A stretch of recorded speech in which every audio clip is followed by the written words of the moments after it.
Hello everyone, welcome to my channel. और हम अपने प्रीवियस वीडियो में 2018 का एमपी सेट का पेपर का सॉल्यूशन कर रहे थे और हमने क्वेश्चन नंबर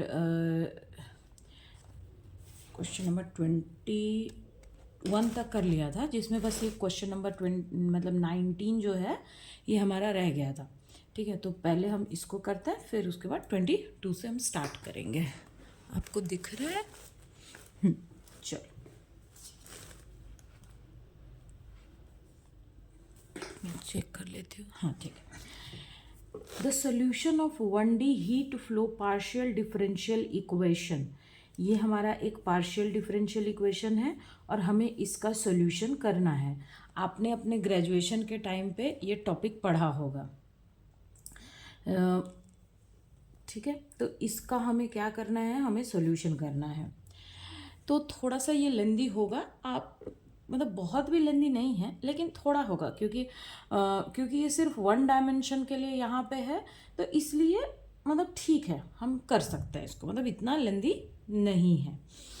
अच्छा, देखो यहाँ पे हीट इक्वेशन की बात कर रहा है, मतलब और पिछले वाले 2013 में भी यहाँ पे हीट इक्वेशन का जो ये के का वैल्यू होता है वो इसने पूछ लिया था ना, कि जैसे ये हीट इक्वेशन होता है और इसमें जो सी होता है इसकी वैल्यू होती है √/K/ρC होता है ना। तो ये चीज़ की वैल्यू मतलब सी कांस्टेंट है और यहाँ सी कांस्टेंट वाला सी नहीं है। ठीक है, तो ये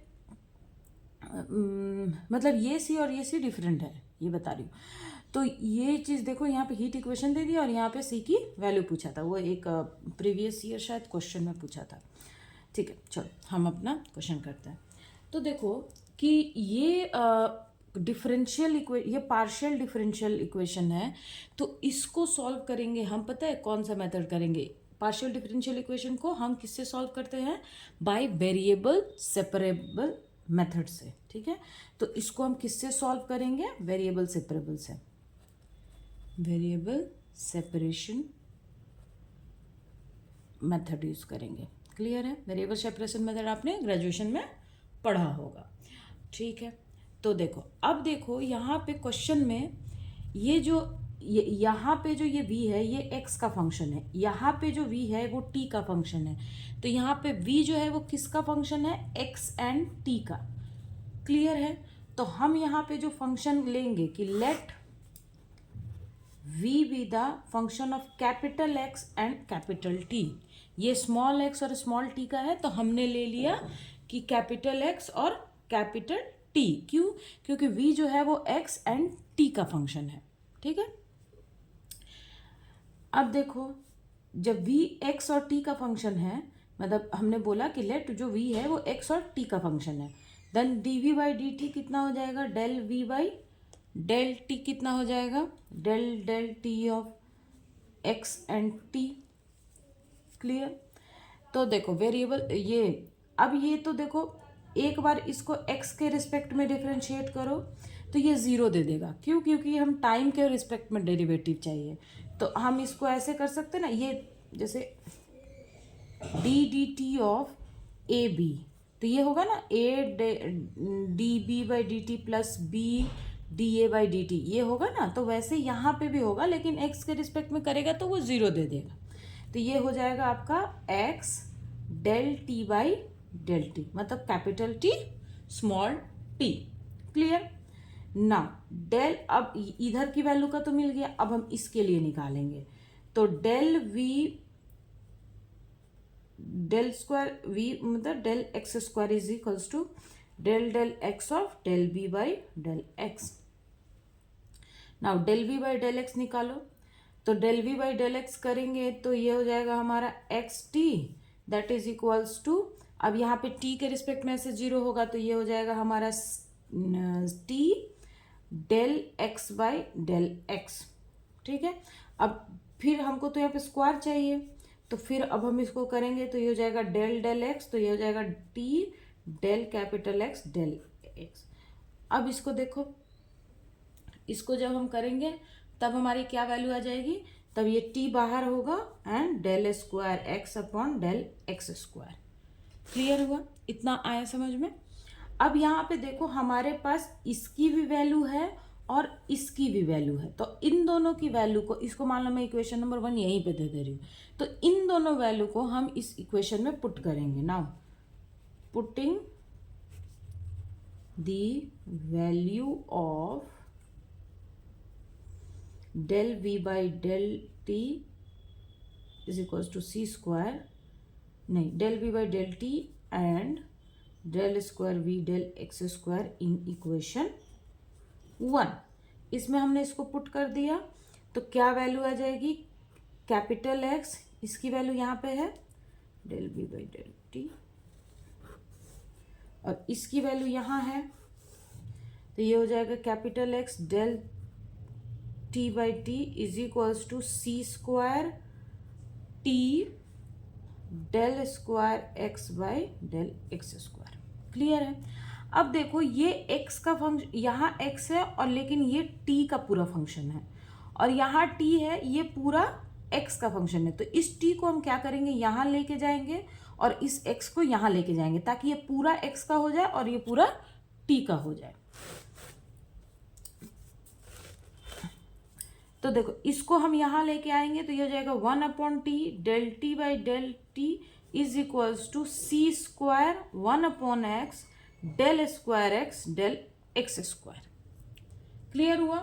इसको हमने क्यों किया, क्योंकि ताकि ये जो लेफ्ट साइड है ये पूरा हमारा t का फंक्शन हो जाए और जो राइट साइड है वो हमारा पूरा क्या हो जाए, x का फंक्शन हो जाए। इसी वजह से हमने इसको बाहर ले लिया। अब हम आराम से क्या करेंगे, अच्छा एक काम करते हैं, इस c को भी हम यहाँ ले लेते हैं, तो ये हो जाएगा 1/c square t del t by del t is equals to 1/x del square x del x square. अब हम क्या करेंगे कि इन लेफ्ट साइड को एक बार लेके सॉल्व करेंगे और राइट साइड को एक बार लेकर के हम सॉल्व करेंगे। तो देखो इसको हमने लिया कि 1/c square t del t by del t equals to, एक हमने कांस्टेंट ले लिया, मान लो कि माइनस के स्क्वायर, हमने एक कांस्टेंट लिया है माइनस एक्स स्क्वायर। हमने यहाँ पे के स्क्वायर क्यों लिया है, क्योंकि देखो यहाँ पे सी स्क्वायर है और अगर हम के स्क्वायर में ले लेंगे तो ये क्या मतलब इसके साथ ये, जैसे यहाँ पे ये c का कांस्टेंट है तो यहाँ पे हमने c स्क्वायर का कांस्टेंट है, तो यहाँ भी हम k स्क्वायर का कांस्टेंट हमने लिया है। ठीक है, अब देखो तो ये कितना हो जाएगा, del t by del t is equals to minus k square c square t। Clear, ये सारा इधर चला गया। अब हम क्या करेंगे कि इसको हम इंटीग्रेट करेंगे। कैसे इंटीग्रेट करेंगे, तो देखो ये del t है, del कैपिटल T है ये, और यहाँ हमारा एक कैपिटल T है, तो इसको हम यहाँ लेके आएंगे और ये स्मॉल t है तो इसको हम यहाँ भेज देंगे, तो ये हो जाएगा del t by t is equals to minus k square c square d t. Clear, अब इसका आप इंटीग्रेशन कर लो तो ये हो जाएगा ln t is equals to minus k square c square small t, और स्मॉल t हुआ। अब ये t है तो इसको जब हम इसको ln की वैल्यू को हटाएंगे तो ये हो जाएगा t is equals to e to the power minus k square c t, और यहाँ पे एक जो कि इंटीग्रेशन किया था तो एक कांस्टेंट था ना यहाँ पे, तो इसको मान लो कि हमने एक ln एक कांस्टेंट ले लिया, तो यहाँ पे एक c1 हमने कांस्टेंट लिया है। ठीक है, अब देखो, अच्छा इसको अभी इतना ही रहने दो, तो t की हमारी ये वैल्यू आ गई है। अब हम करेंगे x के लिए। ठीक है, अरे यार इसमें स्पेस ही कम है। अच्छा देखते हैं, x के लिए करो तो देखो x का क्या दिया था हमको, x में हमने क्या लिया था,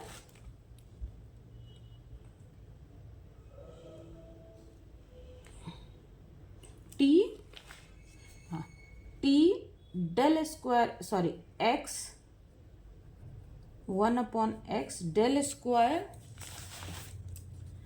d x square equals to minus k square. ठीक है, दोनों साइड मैंने सेम ही कांस्टेंट लिया है, दोनों के लिए सेम ही लेंगे।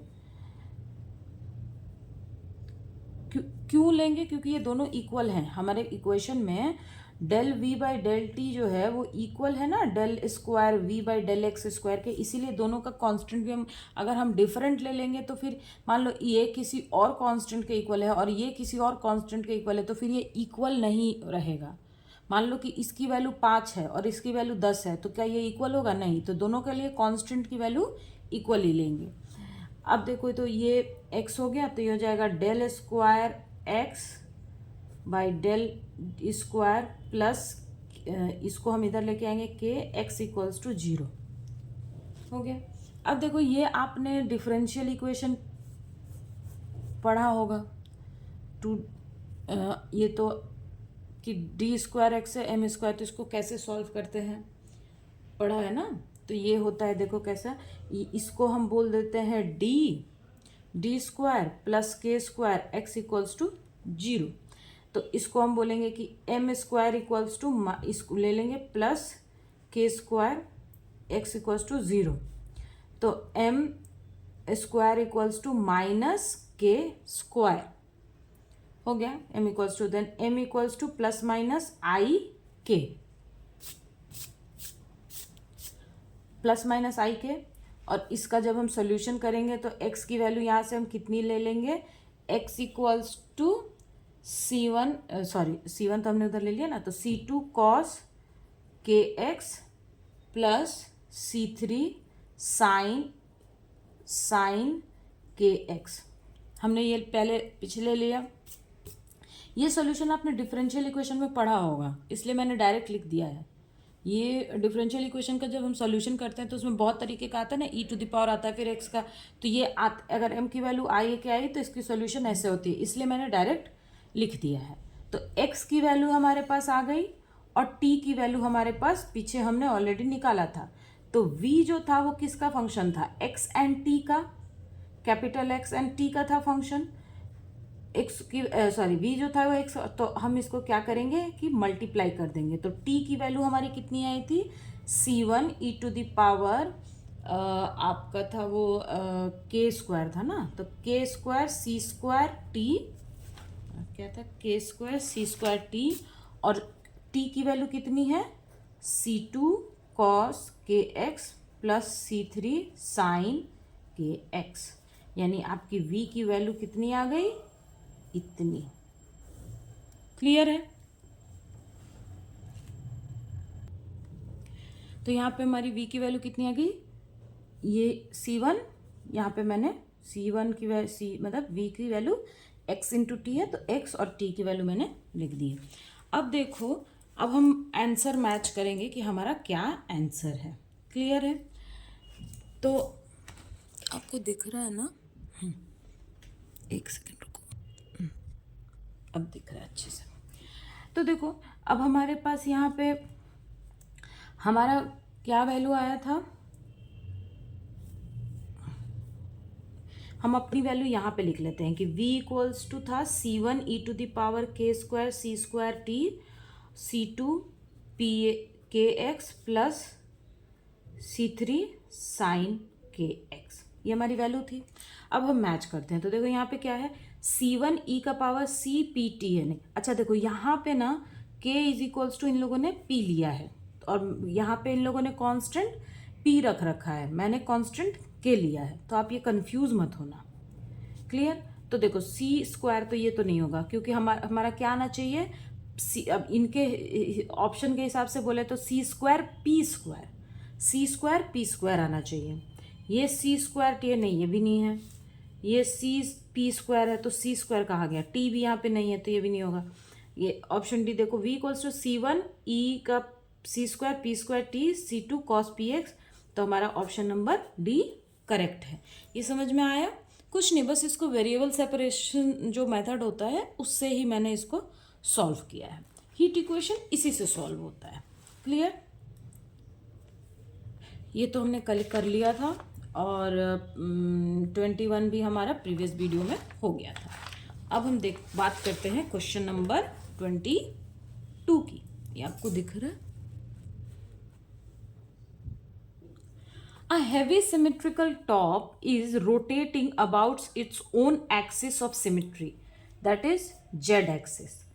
If I1, I2 and I3 are principal moment of inertia along x, y, z axis respectively, then ठीक है, देखो एक हैवी सिमेट्रिकल टॉप है, हैवी सिमेट्रिकल टॉप है इस टाइप का, देख लो ये उसका जेड एक्सिस है, ये सिमेट्रिकल टॉप है, ये आपका एक्स और ये वाई एक्सिस है। ये क्या कर रहा है कि ये अपने ओन एक्सिस, जो एक्सिस ऑफ सिमेट्री जेड के अलोंग ये मतलब रोटेट कर रहा है। तो देखो जो सिमेट्रिक टॉप जो होता है उसका मतलब ही यही है कि अगर मान लो कि वो जो उसका जैसे मान लो यहाँ पे ये जेड एक्सिस है, ठीक है, जो सिमेट्रिक टॉप है उसका यहाँ पे क्या जेड एक्सिस है, तो बाकी के जो दो एक्सिस होंगे, जिस एक्सिस पे वो रोटेट कर रहा है उसको छोड़ के, जो उसका ओन एक्सिस ऑफ सिमेट्री है उसको छोड़ के जो बाकी दो एक्सिस होते हैं, ठीक है, वो क्या होते हैं, उनका जो मोमेंट ऑफ इनर्शिया होता है उस दो एक्सिस के लॉन्ग, वो क्या होता है, वो दोनों इक्वल होता है। ठीक है, जैसे मान लो कि यहाँ पे जेड है, ठीक है, तो ये इसका जो सिमेट्रिक मतलब जो टॉप है, इसका जो अपना ओन एक्सिस ऑफ सिमेट्री है, मान लो कि वो जेड, इसमें दिया है कि ये जेड है, तो moment of inertia along x axis and y axis क्या होगा, इक्वल होगा। अगर हम ये बोलते कि मान लो कि मोमेंट जो इसका एक्सिस ऑफ रोटेशन है वो एक्स है, तो जेड के अलोंग एंड एक्स के अलोंग इसका मोमेंट ऑफ इनर्शिया क्या होता, इक्वल होता।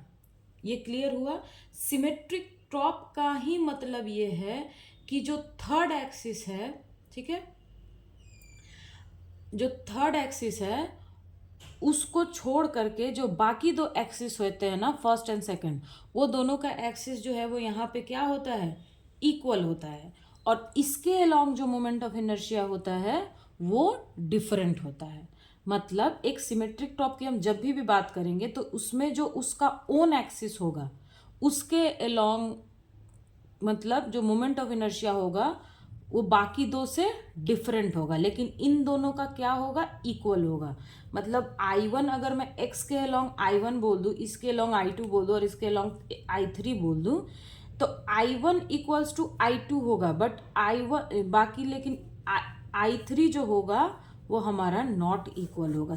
जो सिमेट्रिक टॉप है उसका यही मतलब है कि मोमेंट ऑफ इनर्शिया जो होता है सिमेट्रिक टॉप का, वो मान लो कि उसके जो दो एक्सिस हैं, मतलब उस जिस एक्सिस पे वो रोटेट कर रहा है उसको छोड़ के जो बाकी दो एक्सिस हैं उसके अलोंग इक्वल होता है, लेकिन जिस एक्सिस पे वो रोटेट कर रहा है उस एक्सिस पे क्या होता है, डिफरेंट होता है। तो देखो यहाँ पे क्या है, I2 इज इक्वल्स टू, नहीं I3 नहीं, क्यों, क्योंकि I3 क्या है, I3 ओन एक्सिस है, उसका मोमेंट टॉप का ओन एक्सिस है, तो इसके अलोंग तो डिफरेंट होगा, तो ये नहीं होगा। I1 I3 नहीं, अभी बताया ना ओन एक्सिस है तो नहीं होगा। I1 equals to I2 and I1 not equals to I3, हाँ ये हो सकता है कि I1 जो है वो I2 के इक्वल हो जाए और I1 I3 के इक्वल नहीं है, और this is also not equals to I2। Clear है, तो नहीं, तो फिर इसकी इक्वलिटी आ जाएगी, मतलब I3 जो है वो I2 के equal, I2 equals to I2 and this is not equals to I3, तो हमारा ऑप्शन नंबर सी इसके लिए करेक्ट है। ये समझ में आया कि सिमेट्रिक टॉप का मतलब ही यही होता है। क्लियर है ना। If an atom is in 3D3 state, the angle between its orbital and spin angular momentum vector ls, L और S के बीच का एंगल हमको निकालना है। तो बहुत सिंपल क्वेश्चन है, एटॉमिक का क्वेश्चन है, काफी सिंपल है ये। तो देखो हमारे पास क्या है, 3D3 है, तो यहाँ पे J की वैल्यू कितनी हो गई, 3, क्लियर? ये जे होता है ना, ये जे, देखो ये जो मतलब आपका जो स्टैंडर्ड चीज़ें बोल लो तो वो होता है, देखो 2s+1 l और j, यानी कि ये जो वैल्यू आएगी ये 2s+1 होती है, ये l की वैल्यू हो गई और ये कैपिटल j की वैल्यू, यानी ये j है, ये 2s+1 है और ये हमारी l की वैल्यू है। तो j कितना है 3, 2s+1 इक्वल्स टू 3 है, देन s इक्वल्स टू कितना हो गया 3 - 1 2 और 2 डिवाइडेड, तो s की वैल्यू हमारी कितनी हो गई 1, एंड l में d है, l इक्वल्स टू क्या है d, तो s p d 0 1 2, तो l की वैल्यू हमारे पास कितनी आ जाएगी 2। क्लियर हो गया? एक सेकेंड, अरे यहाँ पे कर लेते हैं, मैं यहाँ ऊपर कर रही हूँ, ठीक है। l की वैल्यू तो देखो, अब हमें एंगल निकालना है, हमारे पास s की वैल्यू, l की वैल्यू, j की वैल्यू, सबकी वैल्यू आ गई है। अब हमें क्या करना है, हमें कैलकुलेट करना है एंगल। तो देखो j इज इक्वल्स टू क्या होता है l प्लस s होता है, क्लियर? तो j स्क्वायर इक्वल्स टू क्या हो जाएगा l plus S into L plus S. अच्छा यहाँ पे मैं पहले देखो j इक्वल्स टू होता है j+1 h कट का root, capital L equals to होता है l+1 और s इज इक्वल्स टू होता है s+1 h कट। ये आप यहाँ पे ध्यान रखना, ये मैंने लिख दिया। तो देखो ये कितना हो जाएगा l square plus ls plus sl plus s square, यानी कि स्क्वायर आप कर लो तो ये हो जाएगा l square plus s square plus 2ls is equals to j square. ये डॉट यहाँ पे रखो, तो ये हो जाएगा, देखो इसका आप स्क्वायर ही कर लो, ठीक है। तो ये हो जाएगा j square minus l square minus s square equals to 2ls cos theta. Clear? तो यहाँ से अब इसको सॉल्व करेंगे तो ये हो जाएगा, देखो कॉस थीटा इक्वल्स टू कितना हो गया j square l square s square by 2ls। Clear? तो j की वैल्यू मैंने j की वैल्यू इतनी है, तो j स्क्वायर की वैल्यू कितनी हो जाएगी j+1 h cut square minus l plus 1 h cut square minus s+1 h cut का square divided by 2 root over l plus 1 h root over s plus 1 h।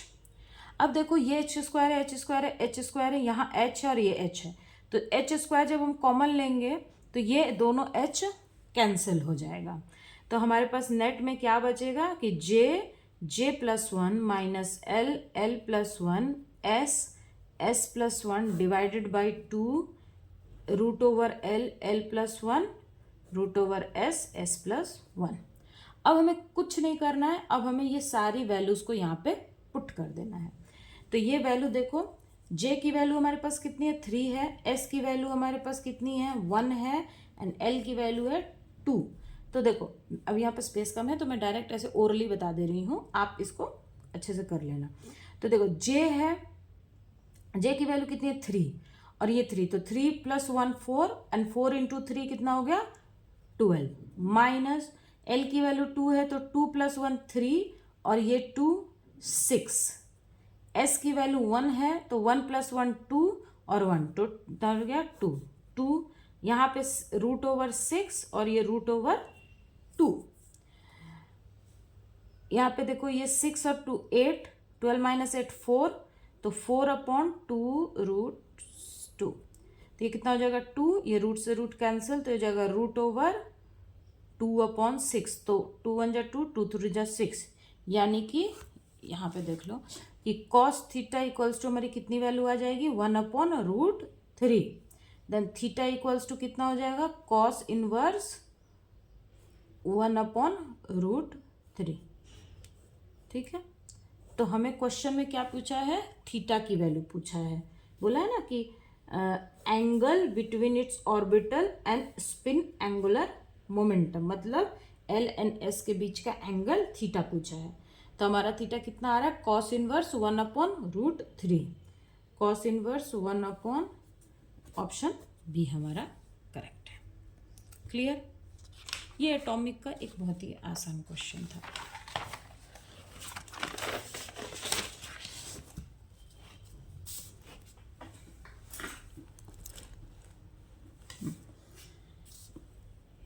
ये question देखो, इसको मैंने previous video में भी कराया था और ये बहुत इंपॉर्टेंट है। ये Jordan equation for a free particle, ठीक है, ये क्वांटम मैकेनिक्स वाला है, इसका ऑप्शन बी करेक्ट है। ये मैंने पिछले वाले पेपर में भी आपको ये करा दिया था। क्लियर है? ये क्वेश्चन आपको क्लियर हुआ? क्वेश्चन नंबर देखो 26, the fill factor of a solar is best. वो क्वेश्चन मैंने पिछले वीडियो में भी उस इक्वेशन के बारे में बताया था, इसलिए मैंने वो इक्वेशन बस आपको बता दिया कि उसमें कौन सा ऑप्शन करेक्ट है। ठीक है, the fill factor of a solar is best explain as the ratio of light exposed cell area and total cell area, the solar cell out power per meter square area, the ratio of peak output power and the product of open circuit voltage with short circuit current.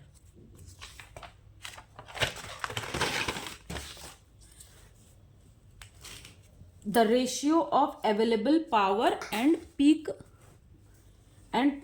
Power.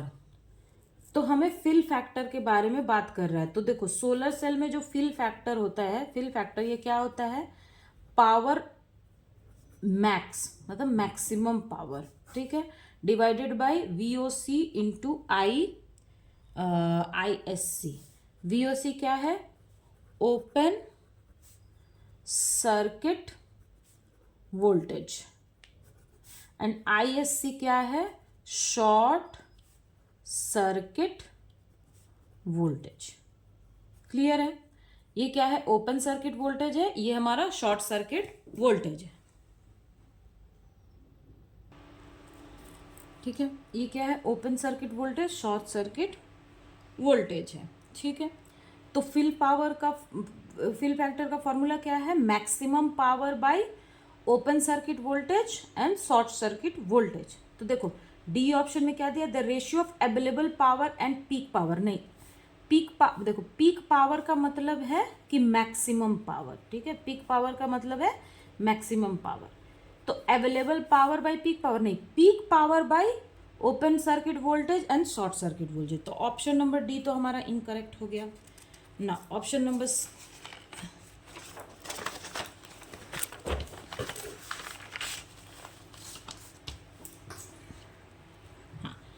The ratio of light expose, नहीं, इसके बारे में तो कुछ दिया ही नहीं। Solar cell out power per meter square area, नहीं। The ratio of peak output power, हाँ, पीक आउटपुट पावर का मतलब मैक्सिमम पावर। ठीक है, मैंने पहले ही बता दिया था कि पीक पावर का मतलब, and product of open circuit voltage that is VOC with short circuit current ISC। तो हमारा ऑप्शन नंबर सी करेक्ट है, क्योंकि फिल फैक्टर का फॉर्मूला ये होता है। क्लियर ना? देखो क्वेश्चन नंबर आपका 27, the Fermi energy of a metal is, ये आपको दिख रहा है? The Fermi energy of a metal is this. Metal की एक फर्मी एनर्जी हमको, यानी EF की वैल्यू हमको कितनी दी हुई है? 1.4 electron volt. Then the Fermi temperature of the metal is approximately. हमको क्या करना है? फर्मी टेम्परेचर निकालना है। TF की हमको क्या वैल्यू निकालनी है? तो आपको पता है कि EF इज इक्वल्स टू होता है KB इंटू TF। ये फॉर्मूला आपको पता है ना, relation between Fermi energy and Fermi temperature. ठीक है, फर्मी टेम्परेचर क्या हो गया? TF हो गया, और फर्मी एनर्जी क्या हो गई आपकी? EF हो गई। तो ये फॉर्मूला दिया है, और KB की वैल्यू कितनी होती है हमारे पास? 8.62 इंटू 10⁻⁻5 इलेक्ट्रॉन वोल्ट, ठीक है, पर K इनवर्स, केल्विन इनवर्स। तो देखो, अब यहाँ पे हमको TF की वैल्यू निकालनी है। Then T F is equals to कितना हो जाएगा, E F upon K B. E F की वैल्यू कितनी है, 1.4 डिवाइडेड बाई 8.6 और ये कितना है, electron volt, into 10⁻⁻5 electron volt पर केल्विन इनवर्स। ये इलेक्ट्रॉन वोल्ट से इलेक्ट्रॉन वोल्ट कैंसिल हो जाएगा, ये ऊपर चला जाएगा, तो हमारा आएगा कि 1.4 बाई 8.6 टू, ये ऊपर जाएगा तो 10⁻5 और इलेक्ट्रॉन वोल्ट से ये है तो ऊपर के। क्लियर। अब हमें इसको सॉल्व करना है, तो एक काम करते हैं, यहाँ से दोनों से डेसिमल हटाते हैं, तो ये हो जाएगा आपका 140/862 इंटू 10⁻5 के। तो 140 से तो 862 तो बड़ा है, तो पहले ही एक डेसिमल आ रहा है ना, हमारा पहले ही एक डेसिमल आ रहा है, और एक डेसिमल आएगा तो ये 0 हो जाएगा, तो 8 2 16 हो जाता है, तो 2 तो नहीं होगा, तो 8 1 होगा। क्लियर। और 400 में 268, देन ये 8 10 - 2 8 9 6 3 13 8 5, ठीक है, तो ये जाएगा 0.1। क्लियर। और ये 8 7 जा 54, तो 54 तो ज़्यादा हो जाएगा, तो 8 6 जा 6 इंटू 10⁻, हमको डेसिमल के बाद एक ही पॉइंट चाहिए, तो हम इसको रहने देते हैं, 5 केल्विन। अब देखो यहाँ सब 10⁻4 10⁻6 और 3 में, 5 में तो है नहीं, तब इसको हम क्या करेंगे, यहाँ लेके आ जाएंगे, तो ये जाएगा 1.6 इंटू 10⁻4 के, यानी हमारा टेम्परेचर कितना आ गया, 1.6 इंटू 10⁻4 केल्विन। क्लियर। देखो ऑप्शन कौन सा करेक्ट है, 1.6 इंटू 6 9 10, ऑप्शन नंबर ए हमारा करेक्ट है। क्लियर हुआ ये। जब इस तरीके का कोई प्रॉब्लम आए ना, तो अब एग्ज़ाम में तो हमारे पास इतना टाइम नहीं रहता, तो बस क्या करेंगे, डेसिमल हटाएंगे, उसके बाद सिंपली और देखेंगे, सबसे देखो इसको सॉल्व करने का कि डेसिमल के बाद कितने डिजिट तक हमको जाना है। तो देखो यहाँ पे डेसिमल के बाद 1 डिजिट है सब जगह, तो हमको ज़्यादा फिर कैलकुलेशन करने की ज़रूरत नहीं है, सिर्फ 1 डिजिट तक ही हम कैलकुलेट करेंगे। हमको थोड़ा सा स्मार्टली तो पेपर में काम करना पड़ेगा, अदरवाइज़ हम पेपर कंप्लीट नहीं कर पाएंगे। अब यहाँ पे मैं झूठ मूठ का 5 डिजिट तक मल्टीप्लाइड और डिवाइड जो भी ये सब करती रहूँ, उसका तो कोई मतलब नहीं है, हमको तो सिर्फ चाहिए 1 डिजिट, मतलब 2 डिजिट नंबर इसमें, इसीलिए बस हम यहीं तक इसको करेंगे। क्लियर है। ओके, नाउ देखो क्वेश्चन नंबर 25, ठीक है। अच्छा ये क्वेश्चन शायद क्वेश्चन नंबर 25 है ना, ये 24, क्वेश्चन नंबर 25। अच्छा हमने 26 कर लिया, 25 नहीं किया है। अच्छा देखो, the partition function for n spin in a chain modeled using 1D Ising model, this is the, मतलब उसका जो हैमिल्टोनियन है, दिस मतलब एनर्जी, वेयर Sn इज 1+1, मतलब ±1। ये हमको बोल रहा है कि n स्पिन्स के लिए, जैसे जो आइजिंग मॉडल होता है, 1D आइजिंग मॉडल, वो क्या होता है, उसमें हम क्या बोलते हैं कि जो सारे जो स्पिन हैं, जितने भी स्पिन हैं, वो सारे क्या हैं, मतलब अपने पास वाले के साथ क्या इंटरेक्शन करते हैं, ठीक है, या आप कह सकते हो पेयर बनाते हैं, मतलब इनका मतलब इंटरेक्शन होता है, और इनका इंटरेक्शन जैसे ये है तो इसके साथ होगा, और ये है तो इसके साथ होगा, ये है तो इसके साथ, मतलब ऐसे करके।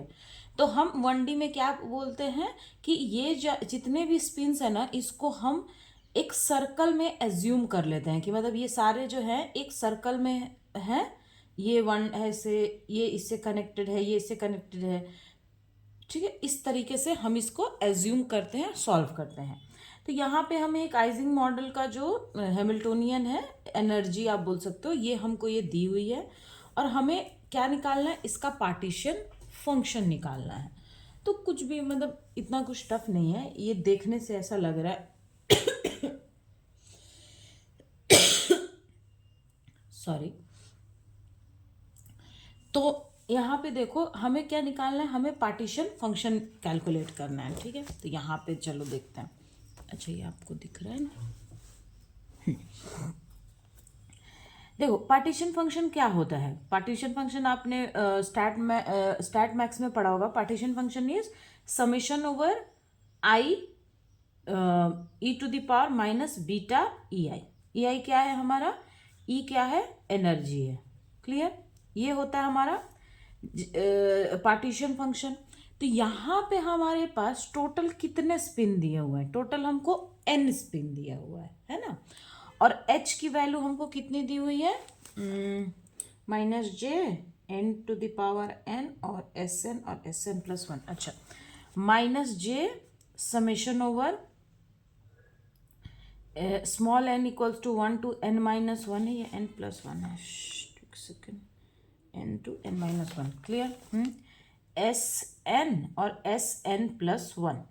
अच्छा देखो यहाँ पे ये n इक्वल स्मॉल n है, यहाँ भी स्मॉल n है और यहाँ ये कैपिटल n दिया है, तो ये एक्चुअली कैपिटल n होगा। कैपिटल n की जो वैल्यू है, ये क्वेश्चन में गलत प्रिंटेड है, यहाँ पे भी ये कैपिटल n होगा, क्योंकि देखो यहाँ पे n स्पिन की बात कर रहा है, तो हम तो कैपिटल n स्पिन की बात कर रहा है क्वेश्चन में, और यहाँ पे n माइनस वन दिया हुआ है, यहाँ भी n माइनस। तो मैंने बताया ना कि वो सर्कल में हम अरेंज करते हैं, तो लास्ट जो है उसको हम बोलेंगे कि वो n माइनस वन है, तब तो उसके पास वाला n है, मतलब इस तरीके से हम इसको बोलते हैं। तो ये समेशन कहाँ से जाएगा, n इक्वल्स टू वन से n माइनस वन। तो ये ना स्मॉल n क्वेश्चन पेपर में वो स्मॉल n दिया है, लेकिन हम कैपिटल n लेंगे इसको, क्योंकि देखो यहाँ भी कैपिटल n है, ये भी कैपिटल n है, तो ये स्मॉल n नहीं हो सकता है।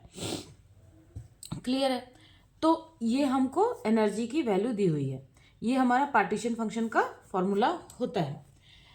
तो देखो एक पार्टिकल के लिए n इक्वल्स टू वन के लिए ये हमारा जनरेटिंग फंक्शन है, लेकिन यहाँ पे टोटल कितने हमारे पास पार्टिकल हैं, कितने स्पिन है, टोटल नंबर ऑफ स्पिन कितने हैं, n है।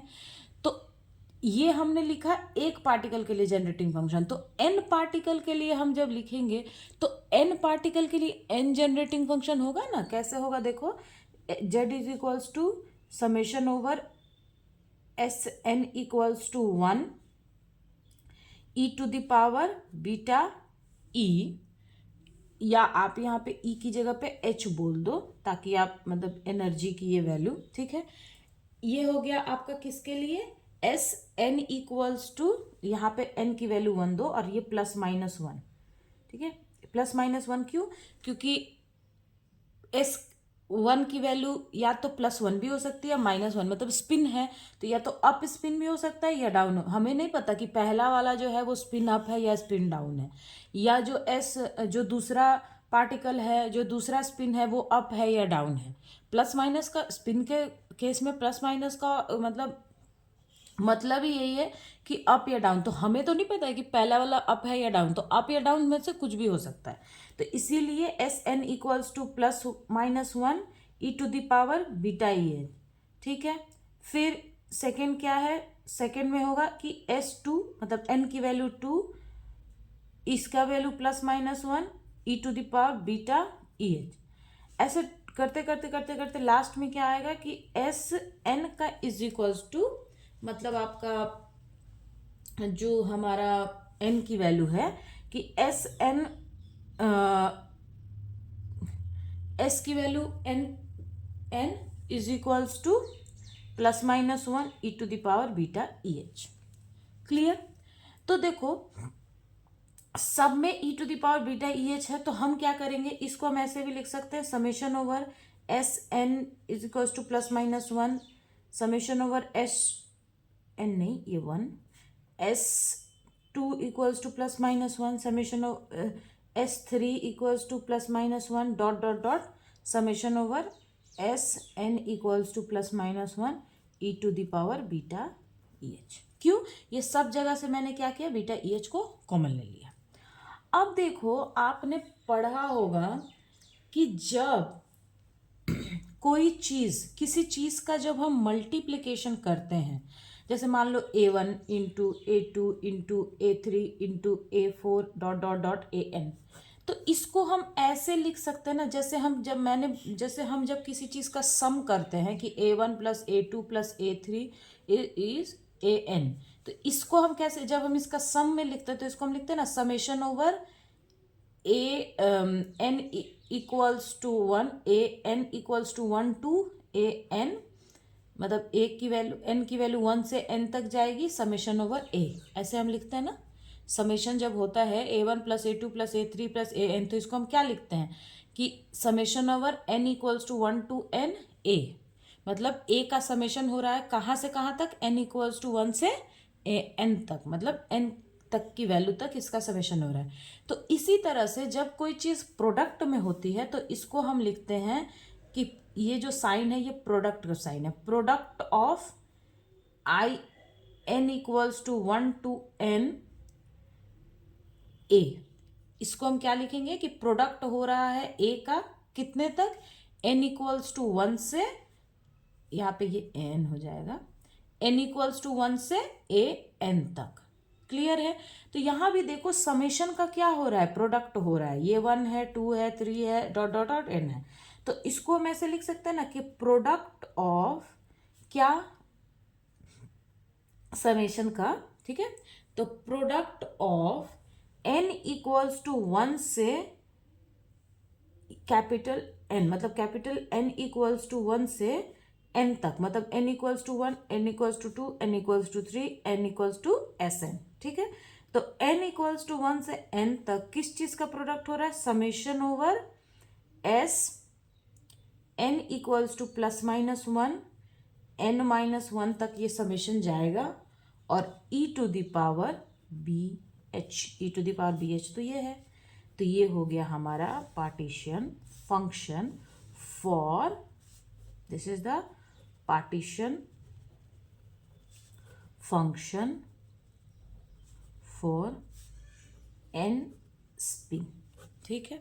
ये समझ में आया कि यहाँ पे ये मैंने ये वाला चीज़ क्यों लिया, ये मैंने यहाँ पे समझाया कि जैसे समेशन के लिए हम ये लेते हैं वैसे प्रोडक्ट के लिए हम ये लेते हैं, और यहाँ सारे समेशन का प्रोडक्ट हो रहा है इसलिए मैंने ये लिया, बाकी ये समेशन वाला, ठीक है। तो पार्टीशन फंक्शन हमारा आ गया। ये आपको क्लियर हुआ कि एक पार्टिकल के लिए जब हम एक स्पिन के लिए देख रहे थे तो हमारा पार्टीशन फंक्शन ये था, लेकिन जब हमारे पास टोटल क्वेश्चन में कितना n स्पिन दिया हुआ है तो n स्पिन के लिए पार्टीशन फंक्शन ये होगा, ठीक है। और इसी चीज को हम लास्ट में ऐसे लिख देंगे, बाकी क्वेश्चन में कुछ भी उतना टफ नहीं है, ठीक है। तो देखते हैं हमारा कौन सा ऑप्शन करेक्ट है। तो देखो यहाँ पे summation over IN/SN e to the power SN, नहीं SN/BH नहीं होगा, क्लियर है। यहाँ पे देखो Z की वैल्यू यहाँ पे तो सब सही है, लेकिन यहाँ पे देखो B की वैल्यू भी दी हुई है और यहाँ पे KT भी दिया है, जबकि बीटा इक्वल्स टू हमें पता है कि 1/KT होता है। तो ये यहाँ अगर KT है ठीक है, 1/KT है ठीक है, लेकिन यहाँ पे फिर B नहीं होना चाहिए था, तो ये भी नहीं होगा। Z equals to n equals to 1 से, ये देखो ये कैपिटल N ही होगा, स्मॉल n नहीं होगा, ठीक है। 1 से n, और ये BH, यहाँ पे देखो ये SN/BH/KT, नहीं ये भी नहीं होगा, तो इसका ऑप्शन नंबर हमारा C करेक्ट है। ये क्वेश्चन आपको समझ में तो आया ना, क्योंकि उतना टफ नहीं है, इजी ही है, बस इसको इस तरीके से मैंने लिखा है, तो वो आप ध्यान से देखना कि मैंने ऐसा क्यों, ये चीज़ क्यों ऐसा लिख दिया, ठीक है। क्योंकि इसमें समेशन का क्या हो रहा है, प्रोडक्ट हो रहा है, मतलब ये सारे समेशन किस में है, प्रोडक्ट में, इसलिए मैंने इसको ऐसा लिखा है। क्लियर? चल 26 हमने कल ही हमने मतलब कर लिया है, 20, अच्छा 27 भी कर लिया, 28 करता है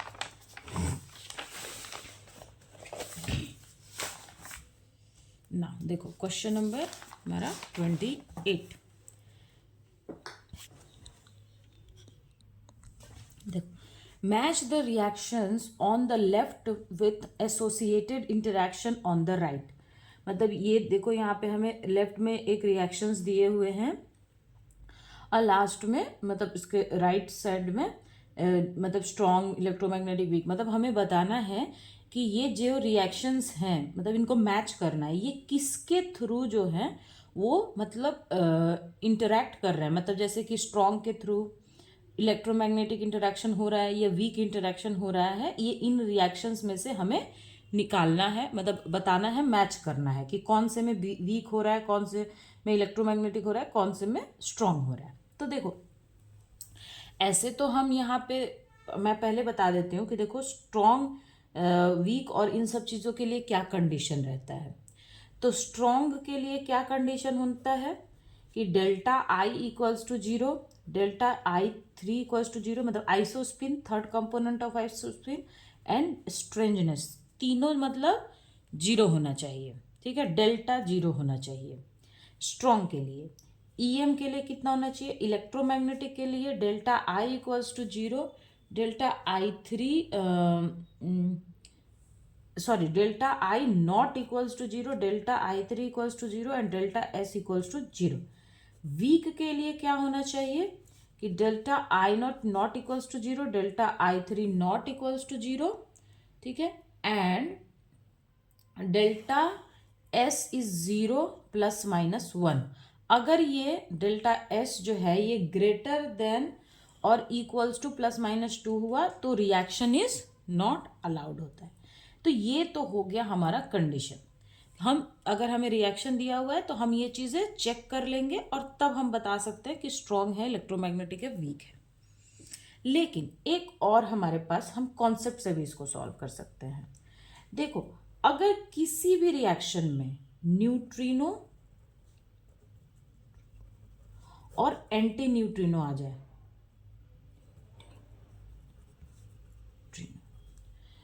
तो वो रिएक्शन जो होता है वो किससे मतलब कैसे रिएक्ट करता है, या फिर मतलब उसमें कौन सा किस रिएक्शन से वो पॉसिबल होता है, वो हमेशा वीक से पॉसिबल होता है। वो किससे होता है, वीक से। अगर किसी भी रिएक्शन में, अगर जैसे कि टाउ टाउ टाउ है, मियोन है, इलेक्ट्रॉन है, अगर ये आते हैं, जैसे कि इनको हम बोलते हैं, आप इलेक्ट्रॉन्स बोल सकते हो या न्यूट्रिनो एंटी न्यूट्रिनो, मतलब इलेक्ट्रॉन्स न्यूट्रिनो एंटी न्यूट्रिनो, अगर कोई भी ये चीज़ आ जाता है ना तो वो वीक के थ्रू ही, मतलब आप बोल सकते हो उसको कि वो वीक के थ्रू ही अलाउड रहता है, वीक रिएक्शन इंटरेक्शन ही उसमें होता है। सेकेंड देखो, अगर किसी भी रिएक्शन में फोटोन आ जाता है तो वो सिर्फ और सिर्फ किसके थ्रू इंटरेक्शन होगा, उसमें ईएम के थ्रू, इलेक्ट्रोमैग्नेटिक के थ्रू। ये दो चीज आप याद रखना। तो आप सिर्फ देख के भी बता सकते हो कि ये वीक के थ्रू होगा या ईएम के थ्रू होगा। तो देखो पहले क्वेश्चन में ये रिएक्शन दिया हुआ है, इसमें देखो यहाँ पे ये म्यून है, म्यू है ना, एंटी न्यूट्रिनो है, ठीक है, एंटी पार्टिकल ऑफ म्यून, सॉरी म्यून है। तो ये मैंने बताया कि अगर न्यूट्रिनो या एंटी न्यूट्रिनो आएगा तो वो किससे अलाउ होगा, वीक से। तो यानी कि ये इससे जाएगा। सेकेंड में देखो यहाँ पे फोटोन आ रहा है तो ये किससे जाएगा, इलेक्ट्रोमैग्नेटिक, तो डेफिनेटली ये यहाँ पे जाएगा स्ट्रॉन्ग से। ठीक है, तो ये पहला वीक से हो गया, सेकेंड ईएम से हो गया, तो डेफिनेटली थर्ड बचा तो वो स्ट्रॉन्ग से हो गया। तो इसका देखो फर्स्ट ए का सी, सेकेंड का बी, ए का सी, बी का सी एंड थ्री का ए, तो फर्स्ट ही ऑप्शन करेक्ट है। ऐसे आप मैं चेक करके भी बता देती हूँ कि हम चेक कैसे करते हैं। तो जैसे देखो थर्ड रिएक्शन है, हमें पता करना है कि ये स्ट्रॉन्ग से होगा या नहीं, तो उसके लिए भी मैं बता देती हूँ। देखो अच्छा एक चीज़ देखो, ऐसे तो हम जब कभी कभी कोई रिएक्शन अलाउ है या नहीं है ये चीज़ चेक करते हैं, तो वहाँ पे हमारे साथ क्या होता है कि हमको पूरा प्रॉपर चेक करना पड़ता है कि उसका उसका क्यू सही है या नहीं, या उसकी मतलब चार्ज कंजर्व्ड है या नहीं, या कुछ भी। लेकिन देखो यहाँ पे क्वेश्चन में ना अगर हमें रिएक्शन के बारे में पूछ रहा है तो ये सारी चीज़ें, अब यहाँ पे अगर ऑप्शन में होता कि अलाउड है या नहीं, क्लियर, क्वेश्चन में अगर ये रहता कि अलाउड है या नहीं, तब हम क्यू वगैरह ये सारी चीज़ें कैलकुलेट करते हैं। लेकिन यहाँ पे हमें देखो दो चीज़ हमें मिल गई है, थर्ड हमें फाइंड करना है और थर्ड स्ट्रॉन्ग बोला है, तो यहाँ पे हम क्यू वगैरह सोचेंगे नहीं, क्योंकि रिएक्शन अलाउ होगा तभी तो पता चलेगा कि किसके थ्रू अलाउ है। पहले तो ये चेक करते हैं ना, कोई भी क्वेश्चन रिएक्शन हमें आता है तो पहले तो हम ये चेक करते हैं कि ये रिएक्शन अलाउ है या नहीं है। अलाउ हो गया तभी तो पता चलेगा कि अलाउ किसके थ्रू हो रहा है। क्लियर है? तो इसीलिए मैं अलाउ वाले कंडीशन को चेक नहीं कर रही हूँ। हमको क्या क्या चेक करना है, डेल्टा आई थ्री और आइसो स्ट्रेंजनेस का। ठीक है, तो पहले हम आई की बात करते हैं। तो ये आई में हम देखो सबका आई पहले हम पता करेंगे, पहले आई नॉट की बात करेंगे, फिर हम उसके बाद I three third component of इसकी बात करेंगे, और उसके बाद हम बात करेंगे किसकी, स्ट्रेंजनेस की। क्लियर है? तो देखो इसका आई कितना होता है, 1, इसका हाफ, इसका भी 1, इसका हाफ। तो आई तो कंजर्व्ड हो गया, आई इक्वल्स टू 0 तो हो गया। आई थ्री में देखो ये इसका 0 होता है, इसका होता है माइनस हाफ, इसका होता है -1, और इसका होता है प्लस हाफ ही होता है। तो देखो यहाँ माइनस हाफ है और यहाँ पे क्या है, हाफ, सॉरी माइनस हाफ और हाफ। तो ये हम कैसे निकालते हैं कि आई थ्री क्या होता है, I1 plus I2 to I1 minus I2। I three की वैल्यू या इस रेंज में आती है ना, तो रेंज इसका कैलकुलेट करो तो ये -1 plus 2 to minus half, sorry minus ये 1 है, हाफ -1/2, तो ये कितना हो जाएगा, माइनस हाफ टू -3/2।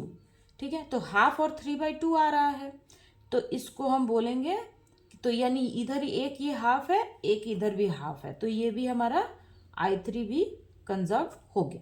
देखो ये जो आई थ्री का जो कंपोनेंट है ना, बहुत लोग ये गलती कर देते हैं, ये इस रेंज में हमको देखना रहता है कि इस रेंज में ये वैल्यू आ रही है कि नहीं।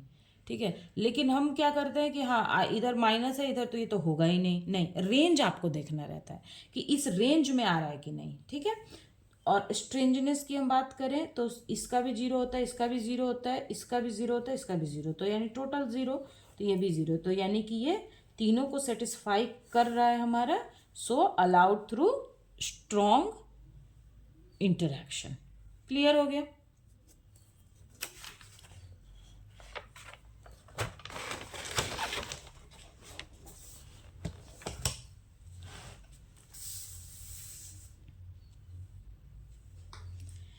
नाउ अब हमें बोल रहा है कि now according to the nuclear shell model, according to the nuclear shell model, the respective ground state spin parity value of 15, मतलब ऑक्सीजन 15 एंड ऑक्सीजन 17 की बात ये कर रहा है। तो देखो 15 है, 8 है, तो इसका प्रोटॉन कितना है 8, तो न्यूट्रॉन कितना होगा 7। तो इसको जब हम इसका इलेक्ट्रॉनिक कॉन्फ़िगरेशन करो तो 1s½ 1p 3/2 1p½ तो 4, इसका हमें लेना है ना, क्योंकि देखो हमेशा ऑड वाला हम लेते हैं, ये याद रखना कि अगर इवन और ऑड आ जाए तो हम ऑड वाला लेंगे।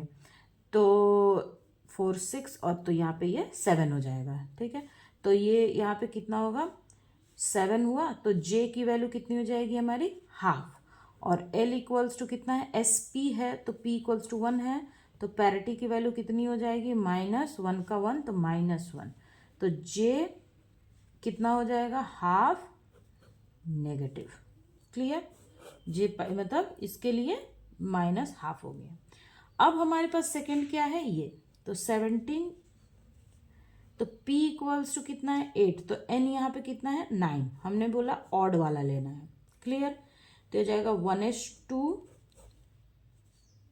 1p 3/2 1p½ तो 2 4 2 1d 5/2, तो ये कितना हो जाएगा देखो 4 6 7 8 और ये 1 9। क्लियर? तो यहाँ पे J की वैल्यू कितनी हो जाएगी 5/2 और SPD है तो L इक्वल्स टू कितना हो गया 2। सो पाई की वैल्यू कितनी हो, सॉरी पैरिटी क्या हो जाएगा हाफ कप 2, तो ये 1। क्लियर? तो हमारे पास J पाई इक्वल्स टू कितना हो गया 5/2 और पैरिटी क्या है, पॉजिटिव पैरिटी है। क्लियर है। तो जे ये क्या है, हाफ माइनस है और ये 5/2 प्लस है, हाफ माइनस 5/2, यहाँ पे 3/2 है, तो ऑप्शन बी हमारा करेक्ट है। क्लियर, ये आसान क्वेश्चन है, वो सेल मॉडल वाला क्वेश्चन जो हम निकाला था। अच्छा देखो, an alpha particle of energy 5.48 mega electron volt is completely stopped in an ionization chamber. What is the pulse height in an external resistance this? Energy required to produce an ion pair is this and capacitance of the chamber is this. एक alpha particle, ये question आपको ना मैं अच्छे से समझाती हूँ होता क्या है। पहले आयनाइजेशन चैम्बर, उसके बारे में बताते हैं। देखो जो आयोनाइजेशन चैम्बर होता है ना,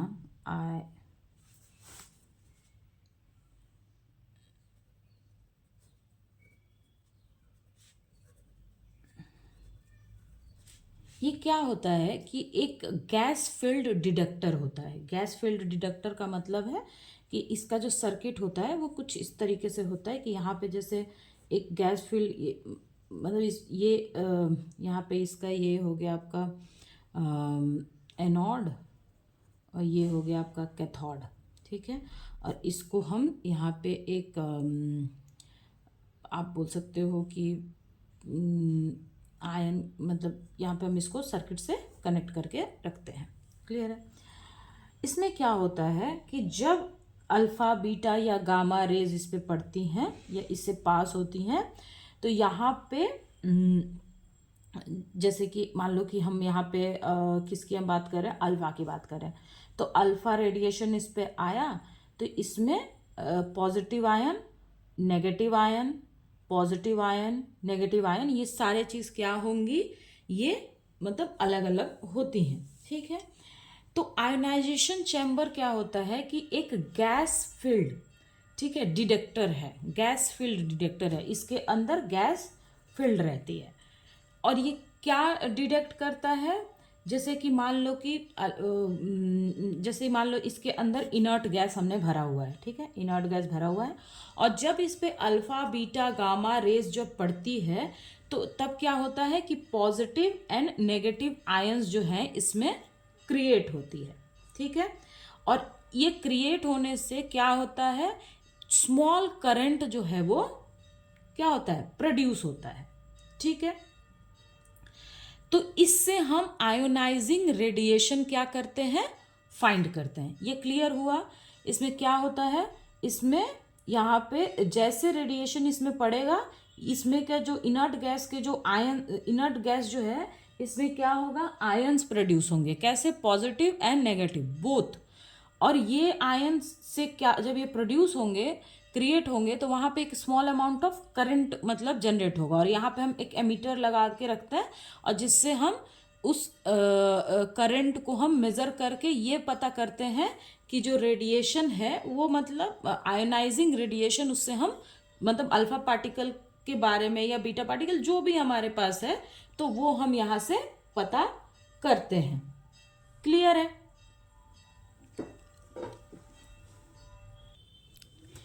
और हमें मतलब ये कैसे पता चलेगा कि रेडिएशन की इंटेंसिटी, मतलब जैसे मैंने बोला कि रेडिएशन को हम यहाँ पे करंट जो जनरेट होता है उससे हम क्या करते हैं कि रेडिएशन की इंटेंसिटी को, ये चीज़ों को हम फाइंड करते हैं। जितना, अब ये तो डेफिनेटली कि जितना ज़्यादा चार्ज आयन पेयर क्रिएट होगा, मतलब positive ion and negative ion, और जितना ज़्यादा करंट मतलब इसमें फ्लो करेगा, तो उससे हम पता करेंगे कि इंटेंसिटी, मतलब उस रेडिएशन की अल्फ़ा बीटा गामा रेस की जो इंटेंसिटी है ये मतलब ये कितनी है या क्या है। क्लियर है।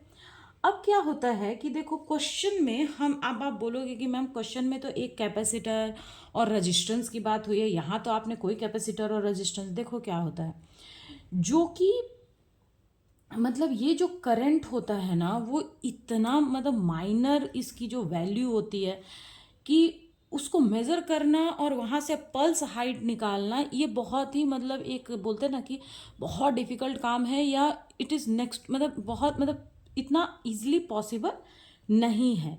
तो हम क्या करते हैं कि इस वाले जो हमारा जो ये सर्किट है इसमें हम एक आर और सी मतलब रेजिस्टेंस एंड कैपेसिटर ऐड करते हैं। ठीक है, तो ये सर्किट आपका कुछ ऐसा हो जाता है, सॉरी वी नॉट है, ये आपका वो चैम्बर मतलब गैस चैम्बर आप जो बोलते हो मतलब है, ये हमारा एक आर मैंने इससे जोड़ दिया और यहीं पे मैंने एक सी भी इससे ऐड कर दिया। क्लियर है। अब ये आरएसी सर्किट इसमें जब हम यूज़ करेंगे तो क्या होगा कि जो पोटेंशियल है या जो करंट है, ठीक है, वो हम क्या करेंगे मतलब वो हम इजीली हम इसको मेज़र कर सकते हैं और कितना आयन मतलब जैसे कि कितना आयन इसमें जनरेट हो रहा है या जो करंट है उसको हम इजीली अब मेज़र कर सकते हैं। और ये आरसी सर्किट लगाने के वजह से जो हमारा ग्राफ का मतलब जो आपका पल्स वाला जो पल्स मतलब हाइट है, ये आपको ऐसी एक अच्छी हाइट भी मिल सकती है। क्लियर है। तो यहाँ पे हम एक आरसी सर्किट क्या करेंगे, ऐड कर देंगे। क्लियर है। आरसी सर्किट किस चीज को इन्फ्लुएंस करता है, यहाँ पे मैं लिख देती हूँ कि RC circuit influences the pulse shape of the voltage. ठीक है, जो वोल्टेज का जो पल्स आता है मतलब मान लो कि आपने ग्राफ बनाया तो ग्राफ में जो वोल्टेज का जो आएगा उसको मतलब वो शेप देगा, मतलब एक बढ़िया अच्छा शेप देगा ताकि आप वहाँ से पीक वैल्यूज को कैलकुलेट कर सको। तो यहाँ पे एक हम आरसी सर्किट को ऐड कर देते हैं। ये हमारे आजकल के इन्फ्लुएंसर जैसा नहीं, जैसे वो किसी चीज़ में कुछ भी पता नहीं क्या इन्फ्लुएंस करते हैं लोगों को, नाम रख लिया इन्फ्लुएंसर, जो भी है, हम पर्सनल नहीं होंगे, ठीक है, बस हम यहाँ बात करते हैं कि इन मतलब ये वाकई में इन्फ्लुएंस करता है, वाकई में ये जो पल्स शेप है उसको ये इन्फ्लुएंस करता है। हमारे जो आजकल इन सब लोग इन्फ्लुएंसर बन के घूम रहे हैं ना, उनकी तरह नहीं है, ये वाकई में इन्फ्लुएंस करता है। ठीक है, तो इसलिए हम एक आरसी सर्किट को यहाँ पे ऐड करते हैं। क्लियर। अब हम एक क्वेश्चन पे आते हैं। क्वेश्चन में हमको बोल रहा है, देखो कि an alpha particle of energy मतलब अल्फा पार्टिकल की एनर्जी इतनी है, completely stopped in an ionization chamber, completely stopped हो गया है, यानी कि उसने अपनी पूरी एनर्जी किस में डाल दी। मान लो कि चैम्बर में अल्फा पार्टिकल घुसा, ठीक है, अल्फा पार्टिकल चैम्बर में पड़ा और वो स्टॉप हो गया। स्टॉप होने का मतलब क्या है कि इसकी सारी एनर्जी जो है वो खत्म हो गई। What is the pulse height हमको निकालना है in an external resistance. Resistance हमने बताया कि रेजिस्टेंस की वैल्यू दी हुई है और एनर्जी एक आयन पेयर क्रिएट होने में इतनी एनर्जी हमको लगेगी, 35 इलेक्ट्रॉन वोल्ट। अल्फा पार्टिकल की एनर्जी कितनी है, 5.48 मेगा इलेक्ट्रॉन वोल्ट है और जो चैम्बर का कैपेसिटेंस है वो 50 पिको फेरेड है। क्लियर है। हमको क्या निकालना है, हमको पल्स हाइट कैलकुलेट करना है। अब देखो सबसे पहले कि कितने नंबर ऑफ आयंस जो हैं, आयन पेयर क्रिएट होगा। आयन पेयर का मतलब मैं बोल रही हूं एक पॉजिटिव और एक नेगेटिव।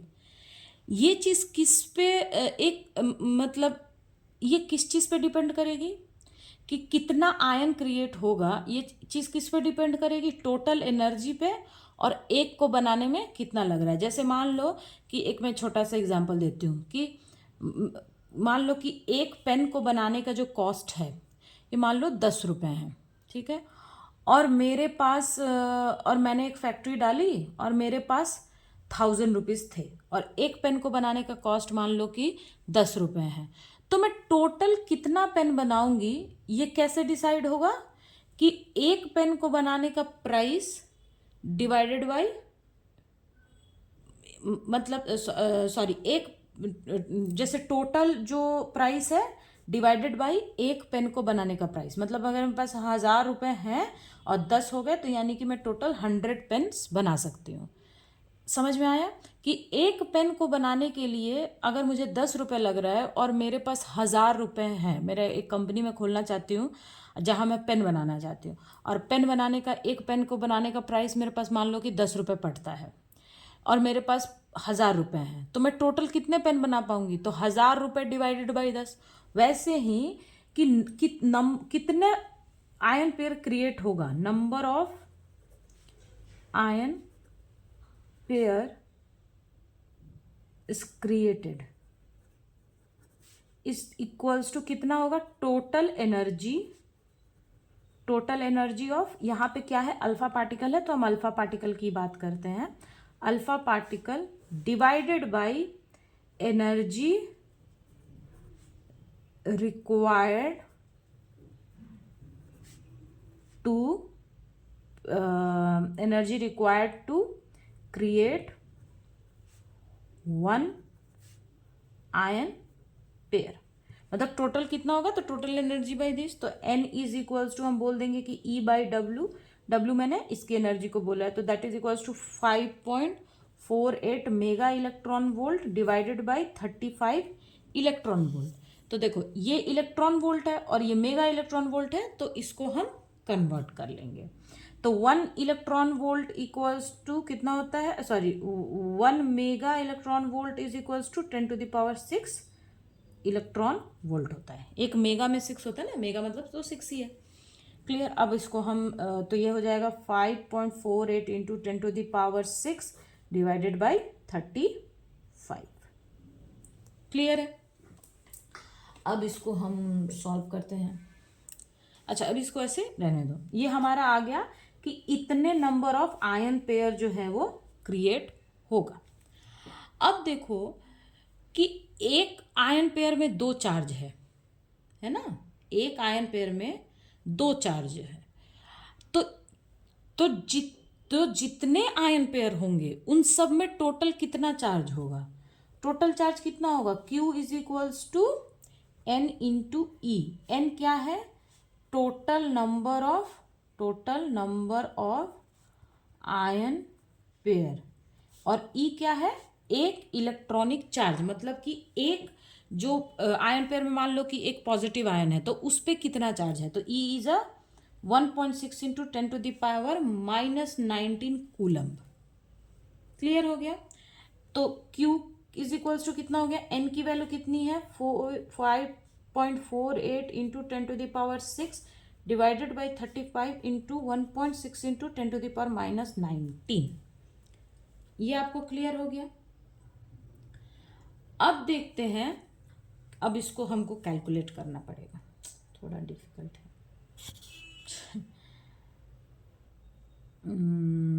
देखो, अगर मैं यहाँ से डेसिमल हटा देती हूँ तो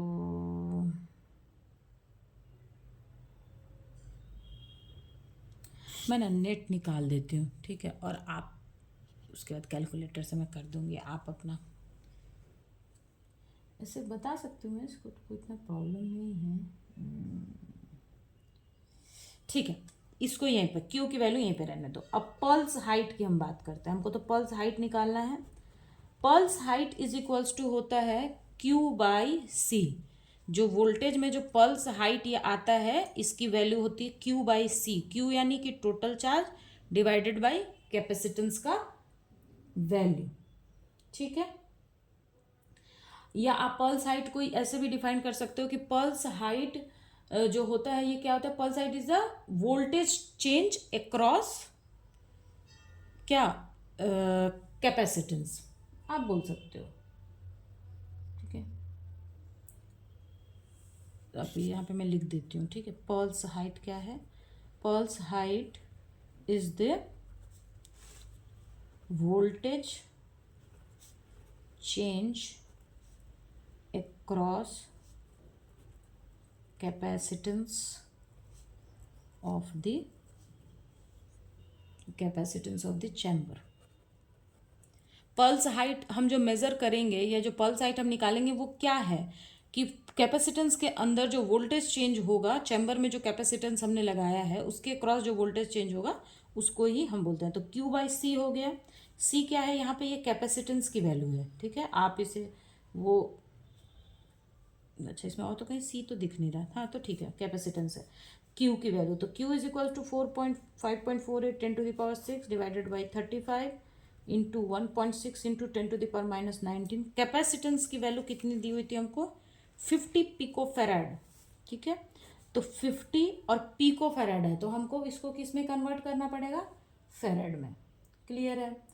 अब उसको फेराड में कन्वर्ट करो, इतना लेंदी क्वेश्चन दे दिया है ना। फेराड से पिको फेराड, पिक उससे उसमें बाप रे। कैपेसिटेंस की हमारी वैल्यू कितनी है, 50 पिको फेराड है। क्लियर है। अब देखो ये पिको फेराड है, तो ये कितना हो जाएगा, 50 इंटू 10⁻⁻12 फेराड। अब यहाँ पे रख दो 10⁻⁻12। अब टोटली हम इसको सॉल्व करते हैं, ठीक है। तो ये देखो 5.48 इंटू 1.6 डिवाइडेड बाई 35 इंटू 50, और 10 का पावर में देखो ये 6 है, ये ऊपर जाएगा तो प्लस होगा, तो 6 और 18 और ये 19 है, तो ये हो जाएगा -1। अब इसको हमें सॉल्व करना है, तो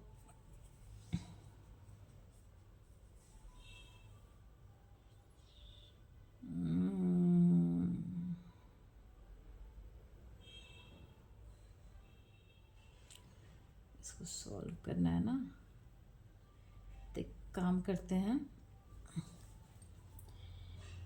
ये पॉइंट है तो इस तरह तो कैलकुलेट करें तो बहुत ज़्यादा हो जाएगा।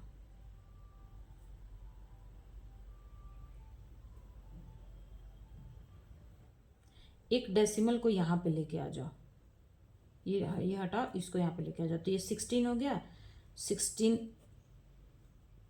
32 पॉइंट, तो 3.21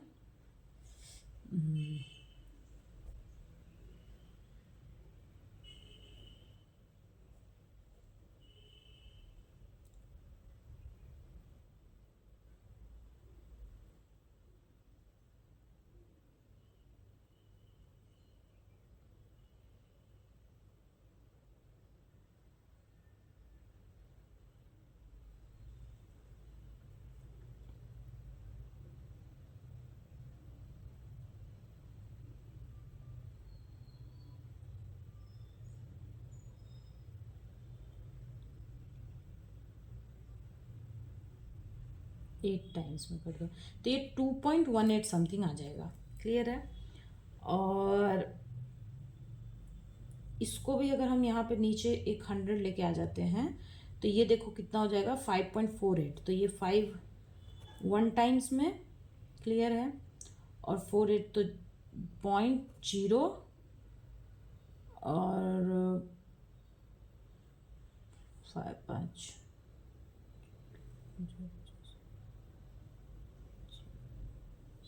8। क्लियर।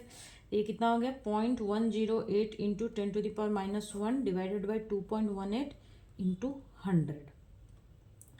क्लियर। ये डेसिमल से ये डेसिमल कैंसिल हो गया, तो ये हो जाएगा 0.018218, और ये 100 है, तो ऊपर जाएगा तो ये 10⁻², तो ये हो जाएगा इंटू 10। क्लियर है, ये 10 हो जाएगा हमारा। अब इसको डिवाइड करना है,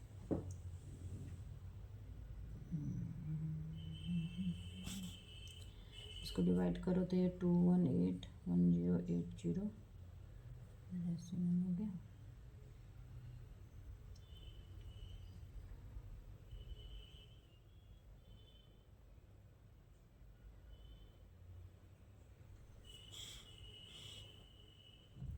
अपना कैलकुलेशन कर लेना, ठीक है।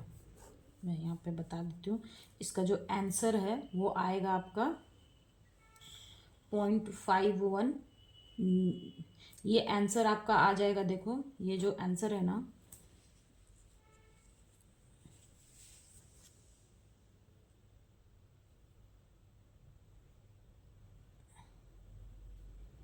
मैं ना कैलकुलेटर में करके आपको बता देती हूँ, इसका जो आंसर आ जाएगा ये आएगा आपको पता है कितना, देखो इसका आंसर आ जाएगा आपका 51 इंटू 10⁻⁻²,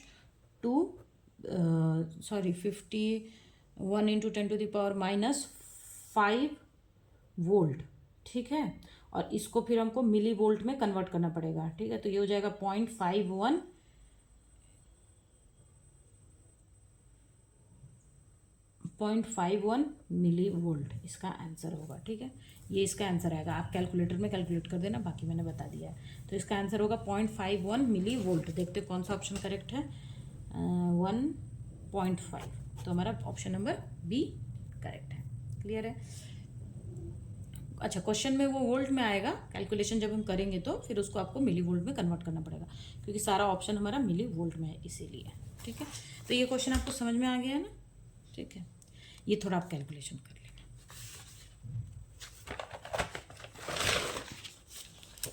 ना। ये क्वेश्चन देखो, for a rectangular wave guide, एक रेक्टेंगुलर वेव गाइड है, to support only T10 mode at wavelength lambda, which is the correct pair of inequalities. Wave guide के लिए जो ओमेगा की वैल्यू होती है वो कितनी होती है, C π√n² A² + M²B², ये होती है ना। एक रेक्टेंगुलर वेव गाइड है और वो बोल रहा है कि सिर्फ वो TE10 मोड को ही क्या करे, मतलब सपोर्ट करे, बाकी सबको क्या करे, सप्रेस करे। तो ऐसा हमको निकालना है कि वेवलेंथ के लिए। तो देखो ओमेगा की वैल्यू हमको पता है, तो वेवलेंथ इसी, तो यहाँ पे ओमेगा और वेवलेंथ में क्या रिलेशन होता है, omega is equals to 2πc/λ। यहाँ पे रख देंगे हाँ, क्योंकि हमको लैम्डा में चाहिए इसलिए मैं लैम्डा की वैल्यू निकाल रही हूँ। तो 2πc/λ is equals to C π।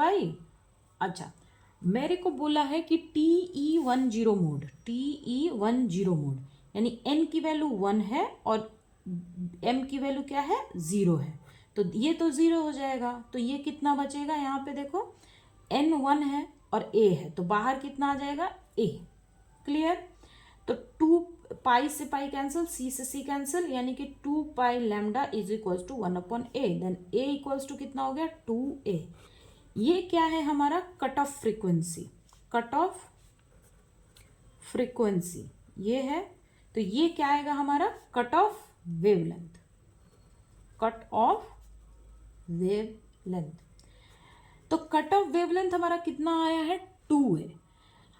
तो ये तो कट ऑफ वेवलेंथ है, और मोड मतलब जो भी मोड, मतलब जिस मोड में भी आपका जो वेव गाइड है मूव कर रहा है, मान लो T10 है, TT1 है, जो भी मोड में है, उस मोड को पास कराने के लिए, मतलब वो मोड ताकि प्रोपोगेट कर सके, इसके लिए उसका जो वेवलेंथ है या फ्रीक्वेंसी है वो कट ऑफ फ्रीक्वेंसी से क्या होना चाहिए, लेस होना चाहिए, ठीक है। यहाँ पे मैं लिख देती हूँ कि to a mode will propagate only if operating wavelength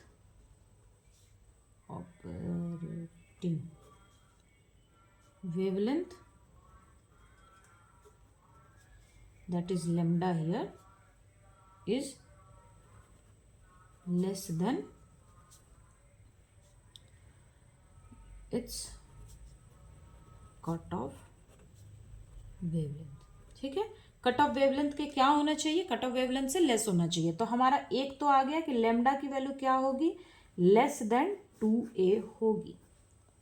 अब देखो ये क्वेश्चन में बोल रहा है कि सिर्फ टीई मोड को सपोर्ट करे, लेकिन यहाँ पे हमें 2 नहीं 3 इनइक्वालिटी की बात कर रहा है।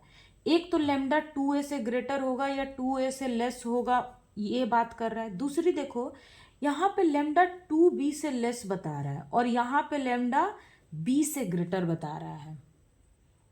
तो ये क्वेश्चन में ना पता नहीं इन लोगों ने ऑप्शंस कुछ दिए हैं और क्वेश्चन किए कुछ और बात कर रहे हैं। क्वेश्चन में बोल रहे हैं कि सिर्फ T1 मॉड को सपोर्ट करें, ठीक है, मैं ये भी मान लेती हूँ कि सिर्फ T1 मॉड को सपोर्ट करे, तो इसका मतलब है कि जो TE में क्या क्या होता है, एक TE10 होता है, TE01 होता है T11 नहीं और T020 होता है, मतलब ये वेव्स गाइड होते हैं। तो सिर्फ इसको सपोर्ट करने का मतलब है कि इन सबको सपोर्ट ना करे, है ना। सिर्फ इसको जब सपोर्ट, मान लो इस मोड में वो प्रोपोगेट करेगा तो इन दोनों मोड में वो प्रोपोगेट ना करे, इसका तो यही मतलब है।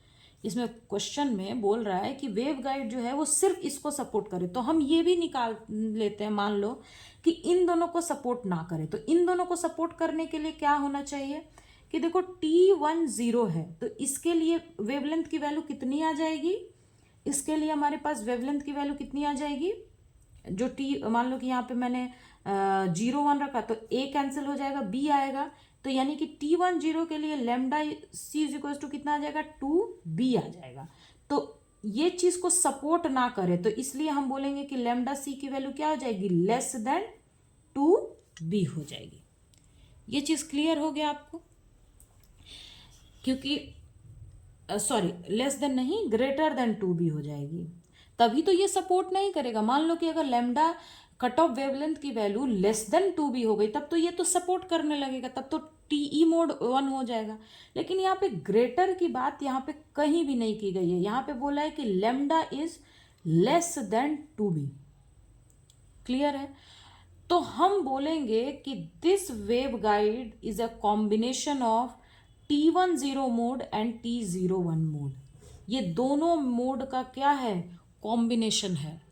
लेकिन क्वेश्चन में कुछ और बोल रहा है, आंसर हमारा कुछ और आ रहा है। क्लियर है, मतलब ऑप्शन में कुछ और आ रहा है। अगर ये बोलना होता कि सिर्फ TE मोड को सपोर्ट करे तो लैम्डा C की वैल्यू को क्या होना पड़ेगा, lambda C should be greater than 2B, लेकिन ऑप्शन में लेस देन 2B बोल रहा है। तो लेस देन 2B कब होगा, जब ये मोड भी हमारा सपोर्टेड होगा। For lambda should be less than 2B, TE mode is also supported. Clear है। अब हम TE0 का बात करते हैं, तो इसके लिए कितना आएगा, TE02 का बात करेंगे तो इसके लिए कितना हो जाएगा, omega C equals to C lambda, और ये हो जाएगा 2 है, तो n स्क्वायर कितना हो जाएगा 4/a², ये वैल्यू तो 0 हो जाएगी।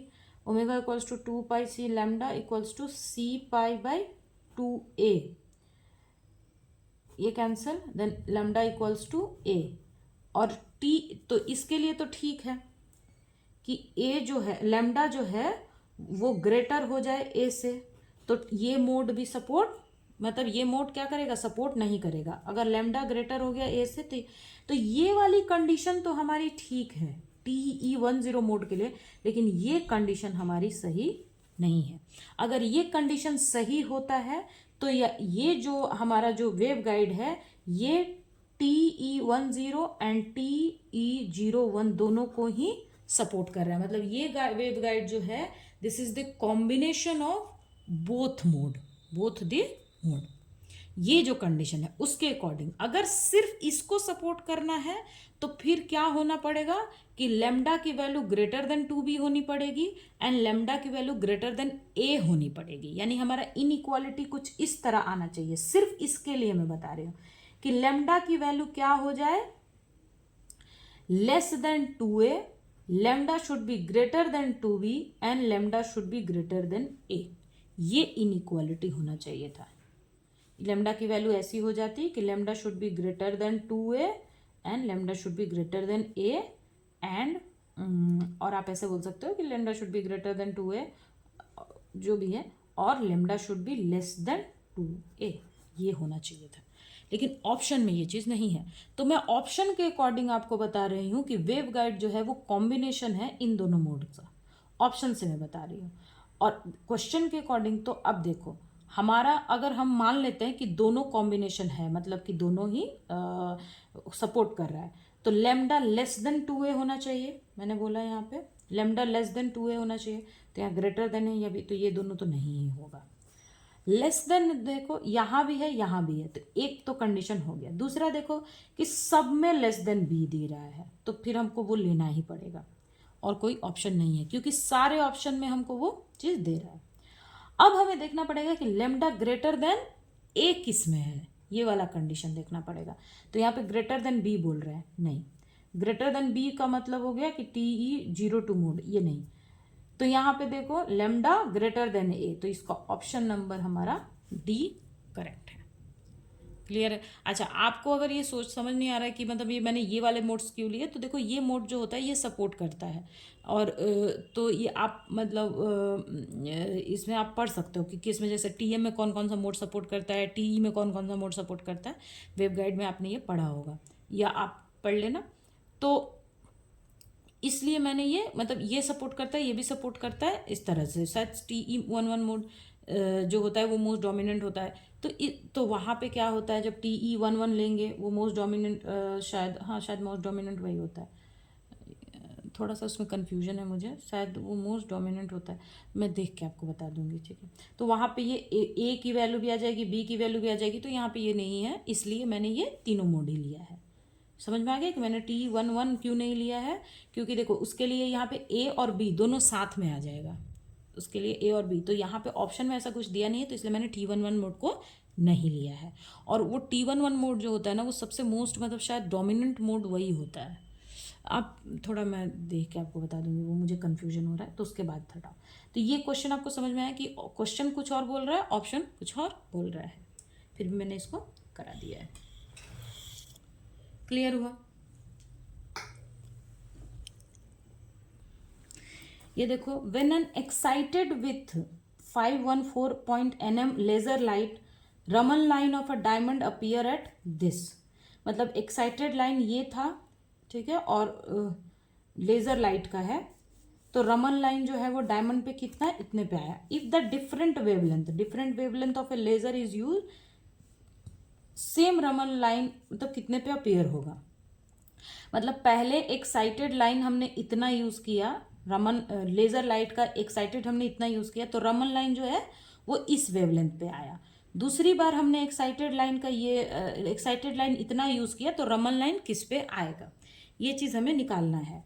तो देखो यहाँ पे पहले में बोल रहा है कि हमने एक एक्साइटेड मतलब एक EX1 हमने कितना यूज किया है, EX1 कितना हमारा 514.5 nm हमने यूज़ किया है।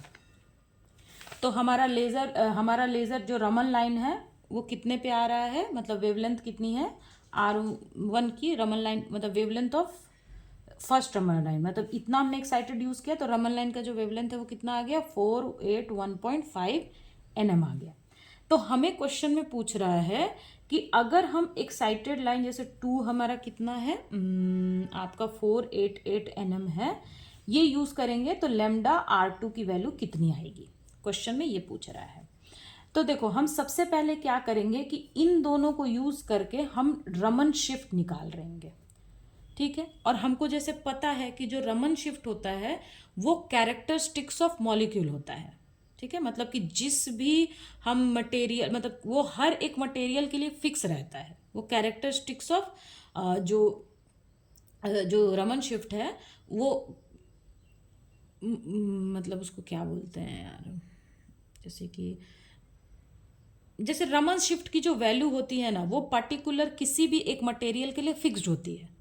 जो रमन शिफ्ट की वैल्यू होती है वो किसी एक पर्टिकुलर मतलब मटेरियल के लिए, मान लो जैसे मैंने यहाँ पे डायमंड मटेरियल है, तो उसके लिए वो किसी वेवलेंथ और इन सब चीज़ों के ऊपर वो डिपेंड नहीं करती। जो रमन शिफ्ट है वो क्या रहेगी, for a diamond Raman shift मान लो कि 5 आ गया, मैं एक बात कह रही हूँ कि डायमंड के लिए रमन शिफ्ट 5 आ गया, तो मैं कोई भी वेवलेंथ यूज़ करूँ रमन शिफ्ट हमेशा 5 ही रहेगा। मान लो कि फॉर अ डायमंड, मान लो कि फॉर अ सिलिकॉन, मान लो कि फॉर मैं एक और कोई मटेरियल, मान लो कि यहाँ पे मैं ग्रेफाइट ले लेती हूँ, तो ग्रेफाइट के लिए मैं जस्ट एक एग्जांपल दे रही हूँ, तो ग्रेफाइट के लिए अगर रमन शिफ्ट की वैल्यू 5 है, तो कोई भी मैं वेवलेंथ का यूज़ करूँ ये हमेशा ही 5 ही रहेगा उस मटेरियल के लिए। रमन शिफ्ट जो है वो कैरेक्टरिस्टिक्स ऑफ मटेरियल होता है, ठीक है, वो किसी वेवलेंथ के या वो किसी एक्साइटेशन वेवलेंथ के ऊपर डिपेंड नहीं करता है।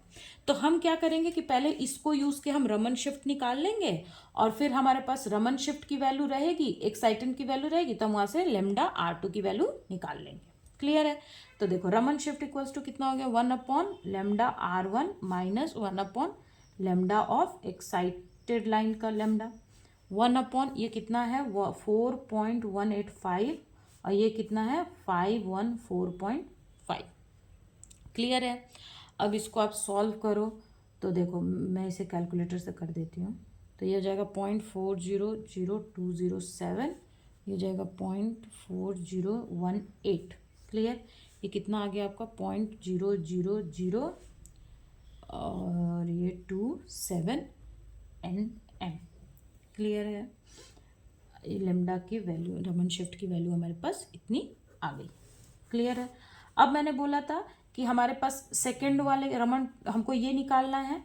तो देखो ये इक्वल्स टू कितना हो जाएगा lambda R2 minus 1 excited line 2। तो हमको ये चाहिए तो ये इधर आ जाएगा। तो ये हो जाएगा 1 lambda R2 equals to del मतलब रमन शिफ्ट प्लस 1 एक्साइटेड 2। तो इसकी वैल्यू हमने यहाँ से कैलकुलेट कर ली है 0.0027 और ये हो जाएगा 1 इसकी वैल्यू कितनी दी हुई है 488 nm। तो ये जाएगा 0.00027 प्लस ये 1 है तो इसको जब हम सॉल्व करेंगे तो यह जाएगा 0.00250। क्लियर है। तो ये इतना आ जाएगा 0.00 और ये 2